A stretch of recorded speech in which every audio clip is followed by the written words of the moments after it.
Voilà,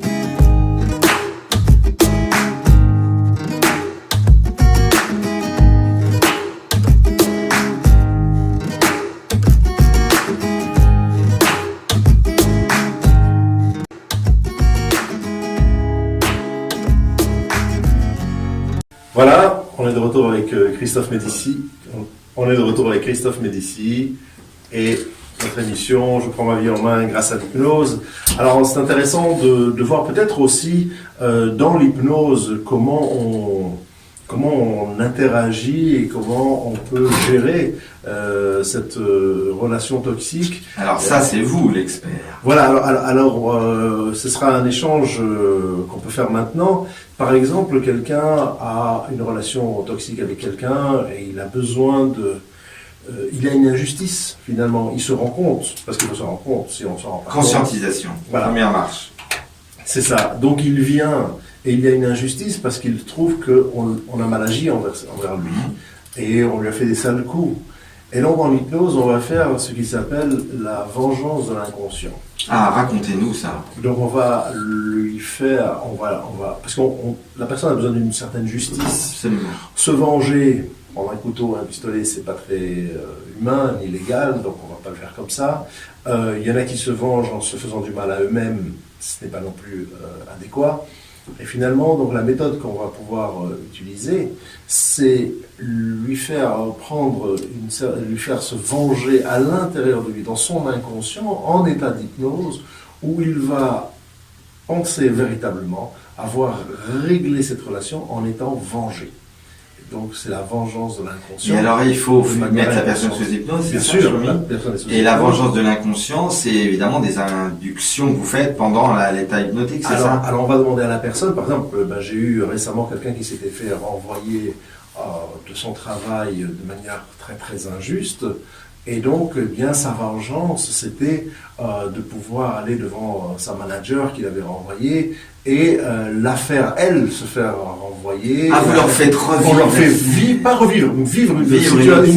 une situation de vengeance où la personne va dire, ah, ben maintenant, j'ai été vengé, j'ai fait dans mon inconscient une réparation contre cette personne qui m'a fait du mal et je peux maintenant prendre ma revanche. Ce que je trouve très bon dans votre pratique d'hypnothérapeute là, c'est cette idée que ça joue entre la personne et la personne, oui. Et non pas la personne et quelqu'un d'extérieur. Donc ça veut dire que vous êtes l'accompagnant du MMA, oui. Dont je parlais tout à l'heure, oui. Mais que la personne après, grâce à MMA, une motivation, une méthode, la vôtre, l'hypnothérapie et tout ça, oui. Va faire sa vengeance entre elle et une part d'elle-même. Autrement dit, vous savez, chez les coachs québécois, on en parlait en off, ou les coachs américains, il y a quel que soit le coup dur qui nous arrive, oui.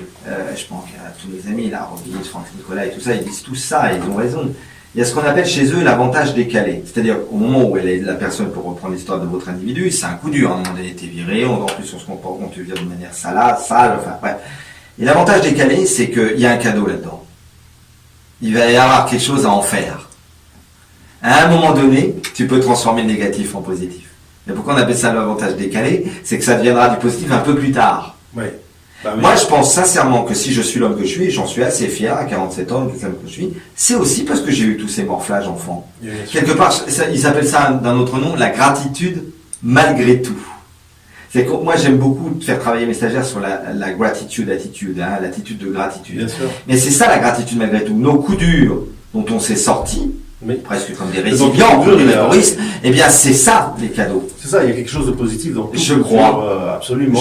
Mais il faut savoir le prendre et le tirer. Et c'est là qu'il y a l'effort à faire, exactement. Le travail à faire. Voilà. C'est que pour que ça devienne un avantage décalé, pour que ça devienne un cadeau dedans, il faut pas le vivre comme une victime toute sa vie. Et comme dirait Boris Cyrulnik, faire toute sa vie une carrière de victime. Mais moi je raconte, pour nos amis auditeurs, souvent dans mes conférences sur le secret du succès, je raconte l'histoire des deux Jean-Luc pour expliquer justement, suivant le coup dur dont vous parliez, la revanche de l'inconscient ou l'avantage décalé, ce qu'on peut faire. Je la raconte, elle dure 10 secondes. Les deux Jean-Luc. Il y a un Jean-Luc né en 1961, ce pauvre Jean-Luc-là, il est né avec une énorme tache de vin sur le visage. Il a donc 56 ans, puisqu'il est né en 61, il a jamais su séduire une femme, il est au RSA, il a jamais transformé ses rivalités, et quand on lui demande pourquoi il en est là, il dit, regardez ce que j'ai sur le visage, vous avez vu la tache de vin, et j'ai subi des avanies toute mon enfance, on m'a massacré la tête dès la récréation, parce que dès que t'as un peu de travers à l'école, t'es vu comme le dernier des derniers, on est d'accord, bon. Je prends le second Jean-Luc. Lui aussi né en 1961, Shlomi. Lui aussi avec une énorme tache de vin. Il a 56 ans lui aussi. Il a une vie extraordinaire. Il vit la vie de ses rêves. Il fait un métier d'image. Il a toutes les femmes qu'il veut à ses pieds. Et c'est monsieur Jean-Luc Reichmann, on est d'accord, animateur télé de TF1. Eh bien voilà, chers amis auditeurs, vous voulez être Jean-Luc ou Jean-Luc Isabelle ou Isabelle Sandra ou Sandra Patrick ou Patrick Christophe ou Christophe Julien ou Julien. T'as toujours the choice, j'appelle ça avoir the choice. Et d'ailleurs, quel était le titre de l'autobiographie de Jean-Luc Reichmann il y a 2 ans? T'as une tache, pistache. Parce que lui aussi, il est né avec une énorme tache de vin. Mais il n'a pas fait comme le premier Jean-Luc. Il a dit, oh, la tache de vin que j'ai, puis on me met des brimades. Est-ce que j'ai été clair avec cette histoire? Absolument. C'est une parabole. Non, mais c'est très, très vrai, c'est comme ça. En fait, c'est très intéressant parce que on arrive ce soir, c'est la fête de Purim. Et c'est un clin d'œil que par rapport à la communauté, c'est la fête de Purim. Et on doit être joyeux. On doit être joyeux. Et en fait, on est presque forcé à être joyeux. Et dans la sagesse de cet enseignement, c'est en fait être joyeux, c'est comment analyser la situation qui nous arrive. C'est comment prendre cette situation, comment percevoir cette situation. On peut l'apercevoir comme le Jean-Luc 1 ou le Jean-Luc 2. Et si on l'aperçoit, et on peut donc prendre cette joie en nous de la meilleure manière possible, quel que soit l'événement. Ce que j'aime bien dans ce que vous dites, c'est que c'est vrai que nous on est passionnés par le développement personnel ou la thérapie, mais on voit que les sagesses ancestrales, qui datent de l'Ancien Testament, qui datent des grands livres bouddhistes, qui datent des sages grecs, quand vous regardez les présocratiques, tout ça, il y a tout dedans. C'est, tu prends l'Ancien Testament, la Torah, le Nouveau Testament, tu prends les grands auteurs, les grands grecs, finalement. Oui, regardez, tout à l'heure je parlais des choses sur l'expression, besoin d'exprimer les choses. Bah, Origène, grand philosophe grec, qu'est-ce qu'il disait? Tout ce qui ne s'exprime pas s'imprime. Si tu ne dis pas les choses, ça va s'imprimer en toi. C'est génial. Et c'est pour ça qu'on m'appelle moi le Tony Robbins français, parce qu'à la différence je suis pas West Coast uniquement. J'ai plein de mes concurrents, je vais chercher leur nom, nos amis auditeurs les connaissent. Eux, vous savez, ils font du ressucé de Robbins, de Nicolas et tout ça, les petits pitchy, là, et tout ça. Moi, j'ai fait Hippocagne et Cagne, et j'ai lu des livres, et j'ai ce côté français. Ouais. C'est le côté les humanités. Ouais. Et c'est vrai qu'en tant que conférencier, en tant que formateur coach, que life coach, ben, je suis pas que West Coast.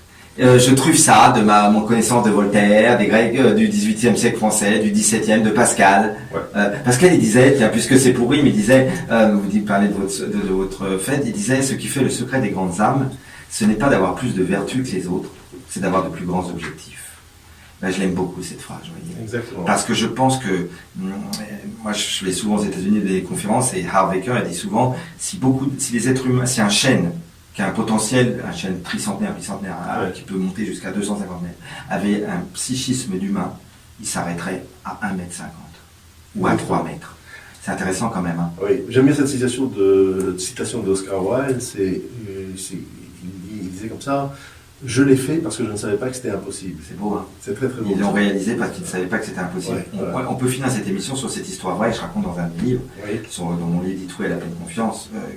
Je raconte l'histoire, mais vraie, hein, de Mark Prensky, qui était vous la connaissez, non, qui était doctorant en maths à Harvard. Elle est géniale cette histoire.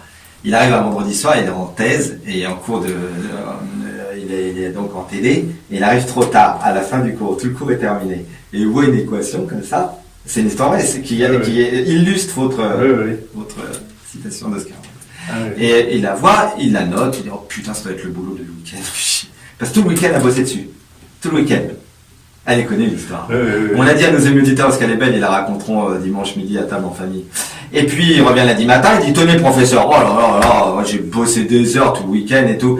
Et puis le prof prend le travail que Marc lui tend et il le regarde. Et regarde Marc, il regarde le travail, il regarde Marc, il dit mais Marc, qu'est-ce que vous avez fait là? Il dit professeur, qu'est-ce qu'il y avait marqué au tableau? J'ai fait le boulot du week-end, le travail qu'on a à faire. Et il dit mais Marc, c'était pas le travail du week-end. C'est une équation sur laquelle se casse les dents l'humanité entière depuis des siècles et des siècles. Il venait de réussir à trouver le théorème de Poincaré. Il aurait été en cours avec tous ses potes. Il aurait eu dans le cerveau, ça c'est impossible à résoudre parce que depuis des siècles ça s'appelle le théorème de Poincaré et tout ça. Il aurait fait comme tous ses copains, il aurait passé son week-end. Il ne savait pas que c'était impossible. Voilà, il a trouvé l'équation des temps. Tu imagines?